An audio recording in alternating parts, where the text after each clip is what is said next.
Lovely people, thank you very much for staying tuned with us. We appreciate your commitment, your love, your comment, and sometimes you hear a contribution from big bosses here and there. We appreciate, we salute all of you.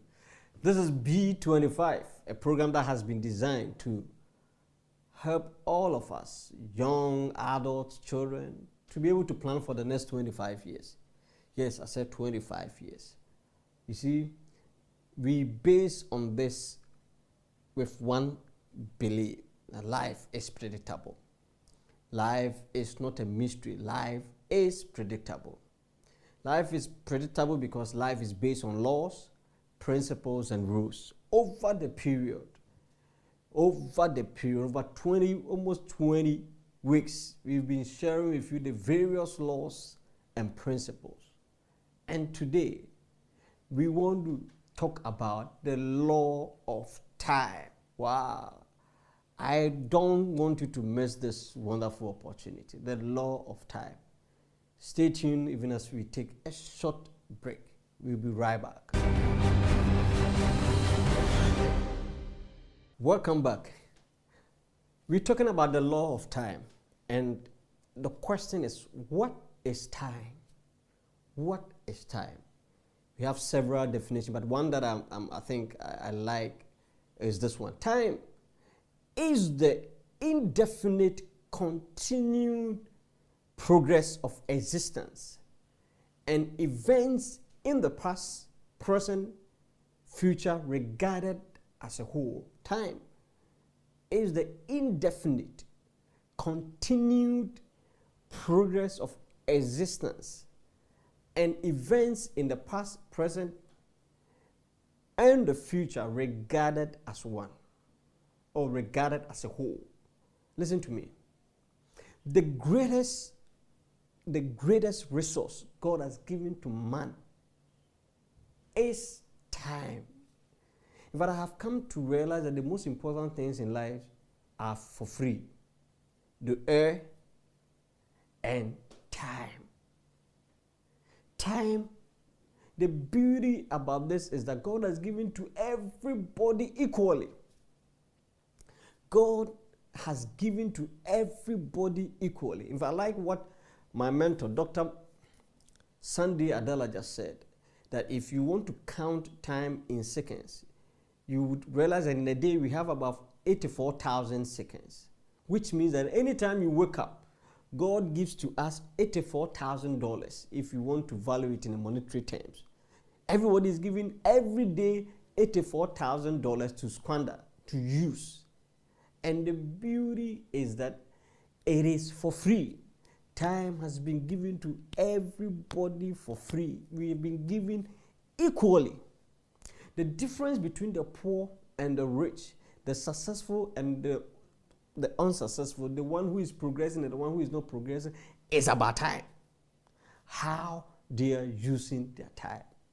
Time, if you don't understand time, you will not place demand on time. Until you know the value of time, you cannot place demand on it. You see, the law of time states that time is equal to life. Did you hear me? I said time is equal to life. If you have time, you have life. So if you squander time, you've squandered your life. I like one of the greatest guys in history who was able to use time so well. It's called Benjamin Franklin. If you have time, Google about Benjamin Franklin. He used time so amazingly. And this is what he said. Does thou love life? Then do not squander time, for that is the stuff life is made of. Does thou love life? Then do not squander time, for that is the stuff life is made of. Life is made of time. You should give the same attention we give to life to time. Listen to me. Time is life. time is life. And because time is life, if you want to enjoy life, you got to respect. You got to use time. You got to use time. You see, the tragedy of life, the tragedy of life is that time melts away and decay. Time is not rigid. Everything is destructible, but not time. Everything came out of time. This was said by Cevaldo in 1931. Benjamin Franklin again said that lost time is never found again. And I like what Scott Park said. Until you value yourself, you will not value your time. Until you value your time, you will not do anything with it. Listen, and unfortunately that has become the mindset of most Africans, and for that matter Ghanaians.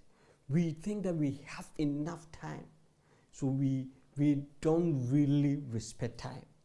Until you value yourself, you will not value your time.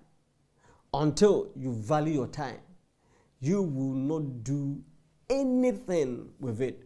The question is, do you value time? The value you place on time determines the value you place on your life. Do you value time? I want you to reorient, assess your life, sit back and ask yourself what you're doing with time. Time is the greatest asset, greatest resource God has given to all of us for free. When you wake up in the morning, God credits your account with time.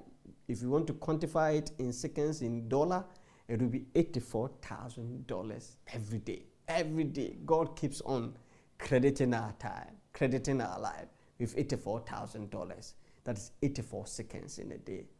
Do you value it? I want you to wait for us even as we take a short break. We will be right back.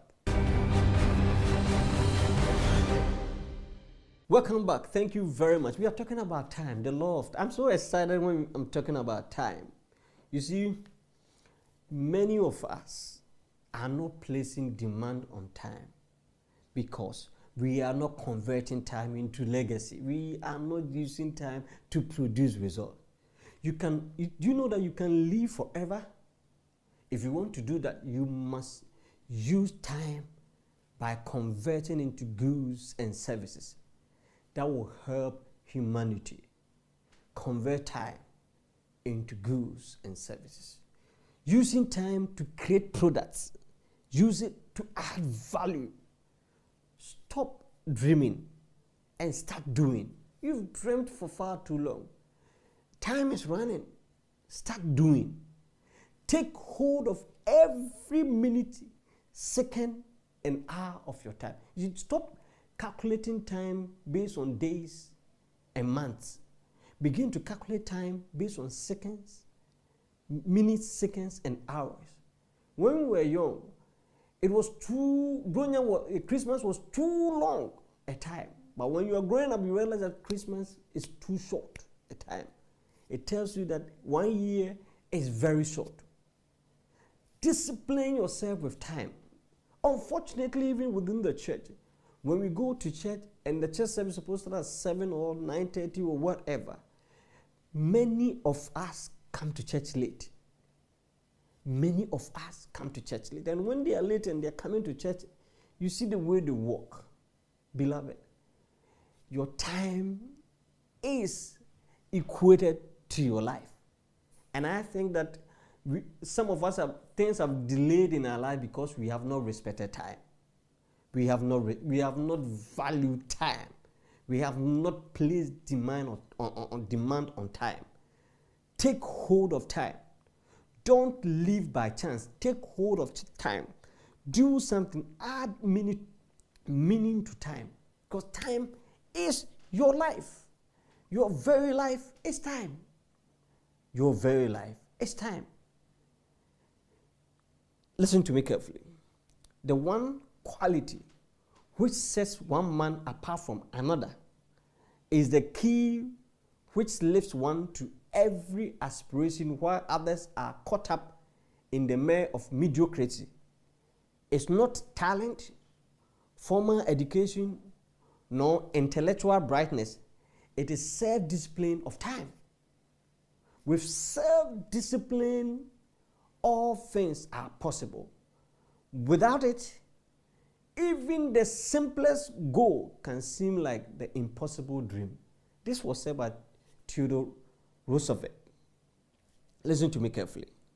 Time is a valuable asset. And the first principle of time is that time must be converted into products. Time must be converted into products. Get value for time. Each time you spend, get value. Because you see, we have two lives. And the second begins when we realize that we only have one. This was said by Confucius. We have two lives. And the second life begins when we realize that we only have one. The present life and the future goals, dreams and purpose and aspirations can all be achieved within time. The distance between your first and second life is determined by, number one, self-discipline within time, time conversion, what you turn in time to, hard work, and what you do with your time. Listen to me carefully. The principle of time is that any minute, second, or hour you get, you must produce a result. There should be a product out of your time. You must become a student of time. Don't let anybody take your time. Because the moment they take your time, they are taking your life. In our next series, or in our next episode in the next presentation on time, we're going to talk about 3 things you can do with time. We're going to talk about the fact that you can spend time, you can waste time, and you can invest time. And that's what we're going to do in our next presentation. Today, I wanted to let you know the importance of time. I have said that the law of time states that time equals to life. I want you to assess your life. How are you using your time? Most of you and some people are controlling their time for them. In fact, when you are in the secondary school, they draw the timetables for you. They tell you what you have to do. But when you move out to the university, sometimes even the university, they even let you know the timetables here and there. However, in life, you've got to have control over time. Else somebody will control you. Until you have control over your time, until time becomes an asset, time becomes a resource to you, you are wasting your life. Time is equal to life. Until you understand time, you haven't understood life. Thank you very much, lovely people, for staying tuned. We want you to like our page. We want you to share. We want to hear your comment, send comments to us. And above all, practice these principles until we come your way next week. God willing, we say bye-bye.